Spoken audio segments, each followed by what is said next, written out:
आज हम अवकल समीकरण का solution of A differential equation पढ़ने जा रहे हैं। तो इसको पहले मैं एक एग्जांपल लेकर समझा रहा हूँ कि मान लीजिए हमारे पास डिफरेंशियल इक्वेशन है dy by D X minus D Y जी। इसमें y का मान यदि c e raise to 3x मान लें तो इस dy बाई डी एक्स का डिफरेंशिएशन हो जाएगा 3c e raise to 3x। अब y के इस मान को यानी y equal to c e raise to 3x याद रखें y का मान, और इसके डेरिवेटिव यानी dy बाई डी एक्स का मान 3c e raise to 3x। तो ये बन गया 3c e raise to 3x minus 3c e raise to 3x। दोनों कैंसिल हो गए तो 0 इक्वल टू 0।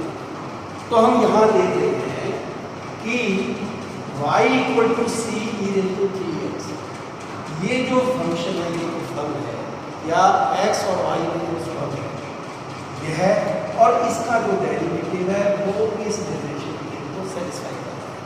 तो हम यह कहेंगे कि y equal to c e raise to 3x इस डिफरेंशियल इक्वेशन का जो है वो हल है। तो किसी डिफरेंशियल इक्वेशन का हल हम किस तरह डिफाइन करेंगे कि दी हुई अवकल समीकरण में प्रयुक्त स्वतंत्र तथा आश्रित चरों में जो संबंध है और वह संबंध यानी जिससे और उसके अवकल से यदि दिया हुआ समीकरण संतुष्ट होता है तो वह फंक्शन वह फल उस समीकरण का हल है। अब उसके बाद हम आते हैं व्यापक जनरल सॉल्यूशन। तो देखिए मान लीजिए हमारे पास डिफरेंशियल इक्वेशन है d2y by D x two plus y. मान लीजिए y equal to sine x है तो dy बाई डी एक्स का मान cos x, d2y by D x का मान माइनस साइन एक्स। तो सेकेंड डेरिवेटिव का मान यहाँ रखें यानी d2y by D x two minus sine x plus y का मान साइन एक्स, तो minus sine x plus sine x cancel हो गया, 0 इक्वल टू 0। तो y इक्वल टू जो साइन एक्स है वो इसका हल हुआ। किंतु यदि हम y equal to a sine x लें तो भी ये इसको संतुष्ट करेगा। इसका सेकंड डेरिवेटिव जो है माइनस ए साइन एक्स आ जाएगा, तो A sine X minus A sine x plus A sine X 0 equal to 0, ये भी इसको संतुष्ट करता है। ये हम इसको कहेंगे कि ये इसका व्यापक। इसी तरह यदि हम y equal to cos x लें तो dy by D X minus sine आ जाएगा, second derivative dy by D X minus cos x आ जाएगा। जब इनको प्रूव करेंगे सेटिस्फाई होगा। किंतु यदि y equal to b cos x लें तो भी ये इसको संतुष्ट करता है, तो ये हम कहेंगे ये भी इसका जो है व्यापक।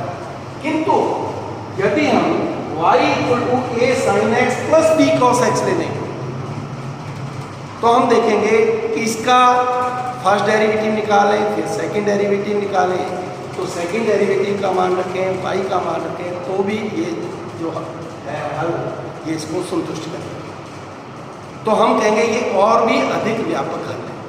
किंतु इस हल में यदि हम इसको ध्यान से देखें कि इस डिफरेंशियल इक्वेशन का ऑर्डर जो है वो 2 डिफरेंशियल इक्वेशन का, तो इस हल में आर्बिट्री 2 कांस्टेंट है और a और b।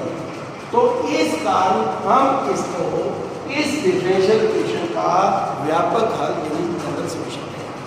तो इसका मतलब ये हुआ कि किसी डिफरेंशियल इक्वेशन का जनरल सॉल्यूशन क्या हुआ कि उस डिफरेंशियल इक्वेशन में जितने वो ऑर्डर की है यदि उसके हल में उतने आर्बिट्री कांस्टेंट हैं, स्वैच्छिक चर हैं, तो हम उस हल को उसका व्यापक हल कहेंगे। तो व्यापक हल को हम किस तरह परिभाषित करेंगे कि अवकल समीकरण के हल में यदि उसकी कोटि यानी ऑर्डर के बराबर स्वैच्छिक चर है तो वह हल जो है उसका व्यापक हल कहलाता है। तो कोई भी डिफरेंशियल इक्वेशन का व्यापक हल हम कब कहेंगे यदि उसके हल में उतने ही यदि आर्बिट्री कांस्टेंट हैं जितने उस डिफरेंशियल इक्वेशन का ऑर्डर है। अब यदि हम इस जनरल सॉल्यूशन में ए का मान 2 और बी का मान 3 रख दें तो a equal to y equal to 2 sin x plus 3 cos x हो गया, तो ये भी इसको संतुष्ट करेगा। अब हम इसको इस हल को इसका विशेष हल करें, यानी यदि जनरल सॉल्यूशन में स्वैच्छिक चरों को हम मान देते जाएं तो हमारे पास क्या आते जाएंगे, पर्टिकुलर सॉल्यूशन यानी विशेष हल आते जाएंगे। अब किसी डिफरेंशियल इक्वेशन का हम फॉर्मेशन किस तरह करेंगे, उसका संरूपण किस तरह करेंगे, इसके लिए मान लीजिए हम एक संबंध लेते हैं y equal to a e raise to 2x plus b e raise to y, इसको हम मान लेते हैं इक्वेशन नंबर फर्स्ट। और यहाँ देखते हैं कि इस संबंध में, इस फल में दो आर्बिट्री कांस्टेंट है a और b, तो हम क्या करेंगे, इस डिफरेंशियल इक्वेशन का सेकंड डेरिवेटिव तक ज्ञात करेंगे। तो फर्स्ट डेरिवेटिव निकालें, dy by dx equal to ये आ जाएगा 2a e raise to 2x, ये आ जाएगा minus 2b e raise to minus 2 equation number second. फिर सेकंड डेरिवेटिव निकालें, फर्स्ट डेरिवेटिव का एक बार और डिफरेंशिएशन करें तो 4a e raise to 2x हो गया minus minus plus 4a e minus.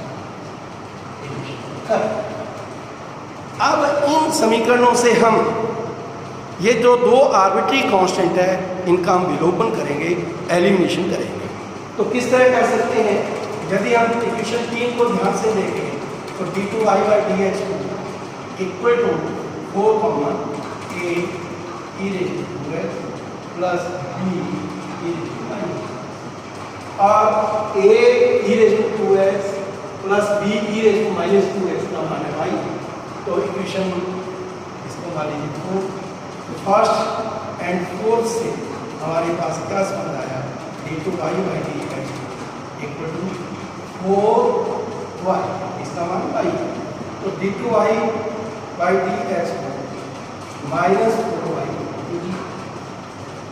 तो हम यहाँ देख रहे हैं कि जो हमारे पास व्यापक हल उपलब्ध था जिसमें दो आर्बिट्री कांस्टेंट थे, हमने उसका सेकंड डेरिवेटिव पर निकाला और दोनों आर्बिट्री कांस्टेंट का विलोपन किया, तो हमारे पास ये डिफरेंशियल इक्वेशन था। तो कोई भी डिफरेंशियल इक्वेशन का फॉर्मेशन निकालने के लिए हम क्या करेंगे, हम उस संबंध में दिए फल में ये चेक करेंगे कि उसमें आर्बिट्री कांस्टेंट कितने हैं, और जितने आर्बिट्री कांस्टेंट हों उतने ऑर्डर के डेरिवेटिव तक डेरिवेटिव ज्ञात करेंगे। फिर हम आर्बिट्री कांस्टेंट का विलोपन कर देंगे और जो हमारे पास डिफरेंशियल इक्वेशन आएगी वो दिए हुए जनरल सॉल्यूशन की जो है डिफरेंशियल इक्वेशन होगी, यानी दिया हुआ जो हल है वो इस डिफरेंशियल इक्वेशन का जनरल सॉल्यूशन होगा।